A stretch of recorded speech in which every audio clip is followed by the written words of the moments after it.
Giza पंथी हैं। महाराज Giza संत जी ने Giza पंथ को चलाया।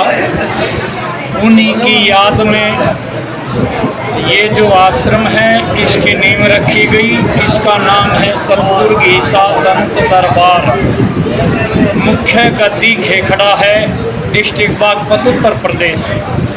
उस गद्दी के श्री महंत हम हैं महंत श्री देवेंद्र दास, और उसकी ये अपनी छोटी शाखा है। यहाँ गीसा पंथियों के हरिद्वार के अंदर 10 आश्रम हैं। गीसा पंथियों के जो हेड क्वार्टर है उसके श्री महंत हम हैं, मैं श्री महंत देवेंद्र दास। हम यहाँ हर साल 3 दिन का प्रोग्राम करते हैं। गंगा दशहरा, निर्जला एकादशी व उससे पहले दिन। तारीख कोई भी हो, वार कोई भी हो, दिन से, तिथि से, वार से कोई लेना देना नहीं है। जैसे ये 4, 5, 6 तारीख आएगी, कभी 15, 16, 17 भी आ जाती है, कभी 18, 19, 20 भी आ जाती है। तो तारीख कुछ भी हो, प्रोग्राम 3 दिन का हर साल होता है। 15 साल से ये यहाँ इस आश्रम के अंदर प्रोग्राम चल रहा है। कोई भी डेट हो, गंगा दशहरा और एकादशी के पावन पर्व पर, तिथि के हिसाब से होता है। तिथि के हिसाब से।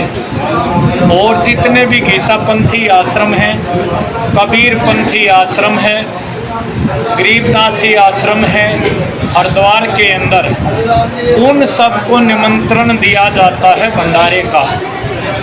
जितने भी साधु जिस आश्रम में होते हैं, चाहे 1 हो, चाहे 100 हों, चाहे 2 हों, सभी को इनवाइट किया जाता। हमारे यहाँ कार्ड का कोई सिस्टम नहीं है। जैसे हरिद्वार के अंदर एक आदमी के साथ एक कार्ड दिया जाता है, वो हमारे यहाँ ऐसा कोई सिस्टम नहीं है।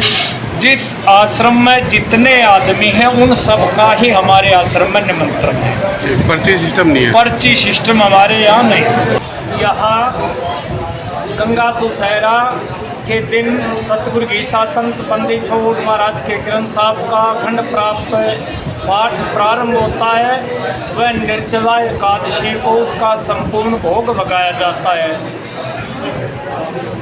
गंगा दशहरा की रात्रि में पूर्ण रात्रि सत्संग का आयोजन भी होता है।